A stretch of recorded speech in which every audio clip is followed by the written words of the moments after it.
I'd like to talk about the popular God in the 21st century. I want to analyze and to critique the rise of popular religion. I want to look at it not only in America, but very briefly in the world. It's a world phenomena. There are those who at least think that they see across the world today a great religious revival that they claim is carrying people back to God. I'd like to look at that revival for just a bit.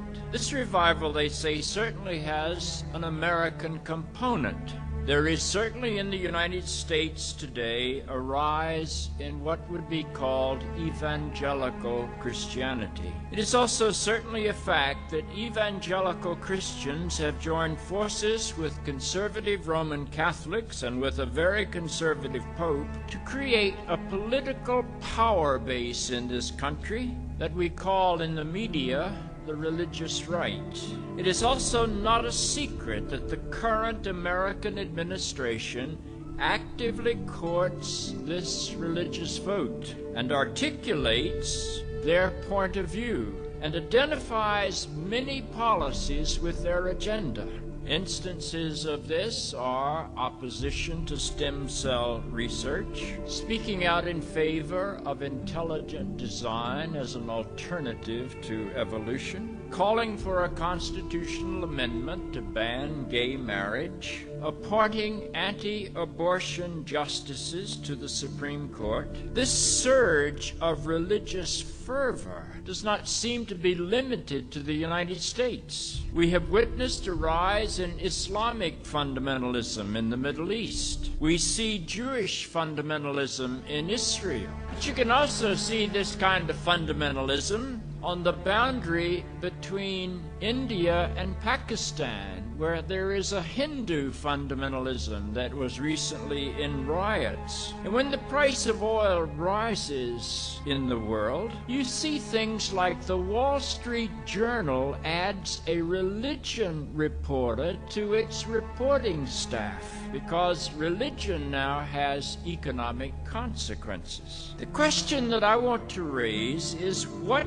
kind of God is this who has become so politically powerful? What kind of God is fueling the religious revival? And how does this God compare with the God of historic Christianity? The popular God of today seems to have many things in common with what we would call a tribal deity. The marks of a tribal deity throughout history are easy to identify. A tribal God always has a chosen people. Now, the problem with God having a chosen people is that everybody who's not part of the chosen people becomes God's unchosen people. And it's a very short line between being God's unchosen and seeing yourself as God's rejected. And if you can convince yourself that God has rejected people who are your enemies, then it's very easy for you to reject your enemies. That's part of a tribal religion. A tribal God hates everybody the chosen people hate. That is why tribal religion so often takes on the quality of terror, the imposition of its will upon another people. And that is why people in the service of a tribal God think nothing about killing in the name of their God. And history is replete with instances of that, modern and long-time history. 9/11, I remind you, was motivated by God commanding Islamic fundamentalists to strike a blow against the demon nation of the West. And so Osama bin Laden directed his airplanes into the World Trade Center and into the Pentagon in the name of God. He was only doing what we had taught him to do through the ages. Go back and look at the history of Western civilization. Catholics and Protestants killed each other.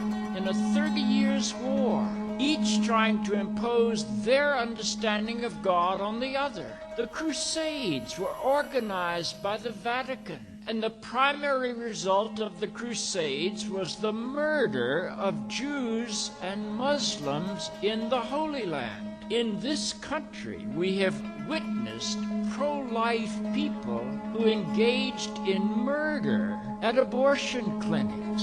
It's really hard to imagine being pro-life and murdering in the cause of life. It doesn't quite go together. We see this kind of tribal mentality in the fact that there are high levels of religious support among people of this country for the Iraqi war. Without religious support, it probably wouldn't hold a majority, if indeed it holds a majority today.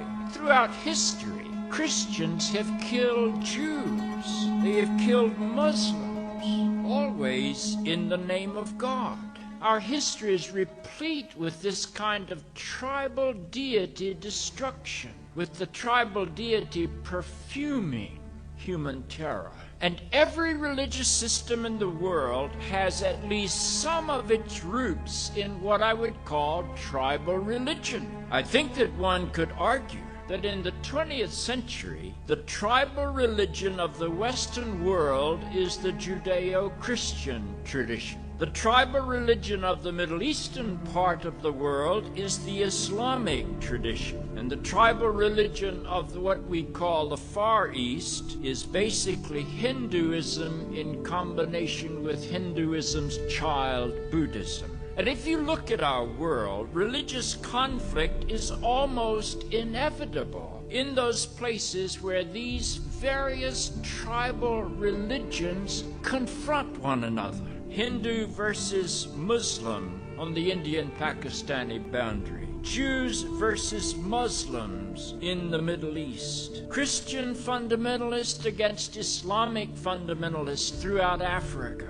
And then when you put into that mix an oil-thirsty, ostensibly Christian Western world, incurring the wrath of Islamic fundamentalists with things like its pro-Israel stance, its support of the Shah of Iran, its various wars upon Iraq, then you get the prescription for terror that grips our world today. Even within tribal religions, there is a tremendous clash of various parts of that tribal faith. If the Judeo-Christian tradition is the tribal religion of the Western world, then we need to be able to understand the result of our own anti-Semitism. Anti-Semitism is Christian hatred for the religious tradition that gave us birth.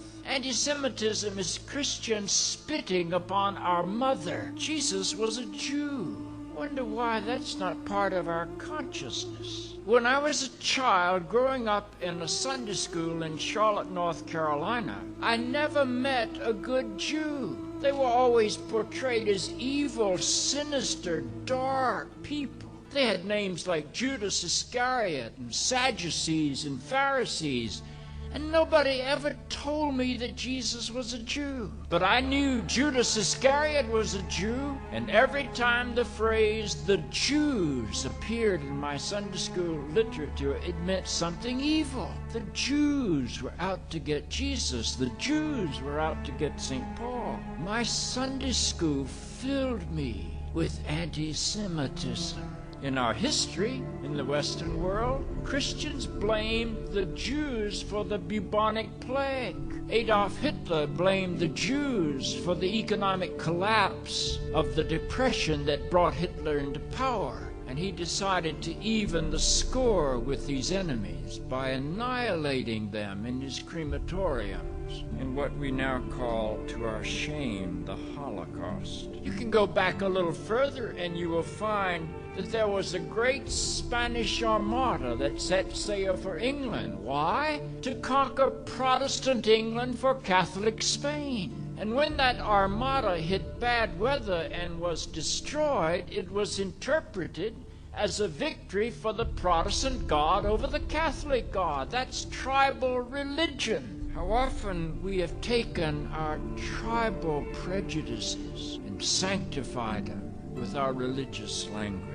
But in some parts of the Bible, that's exactly what we have portrayed. And somehow we've surrounded the Bible with such an aura of holiness that it's very difficult to face those things. But read some of the biblical stories for what they are. Sometimes the God portrayed in the Bible is a bloodthirsty tribal deity. Look at the story of the Exodus. It's very clear that God hates Egyptians. God sends plague after plague after plague after plague on the Egyptians. And in the middle of those plagues, even the Pharaoh has had enough. So the Pharaoh comes to Moses. The Pharaoh says, "Enough, Moses, call your God off. We'll let you go." And so Moses prepares for the Exodus. And then the Bible says, God hardened Pharaoh's heart so God could hit him again. Great vindictiveness.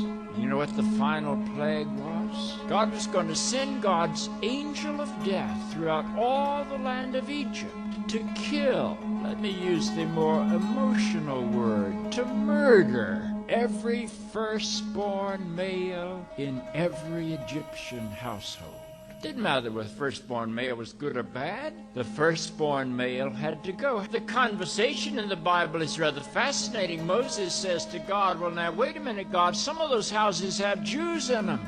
How are you going to keep this angel of death from killing Jews by mistake?" And God says, "Oh, I've thought about that, Moses. So I tell you what I want you to do. I want you to instruct all Jewish families to get an extended family group so that nobody's left out. And I want you to slay the Paschal lamb. And I want you to put the blood of the lamb on the doorpost of Jewish homes." Because God implies my angel of death's not smart enough to know the difference between a Jewish home and an Egyptian home.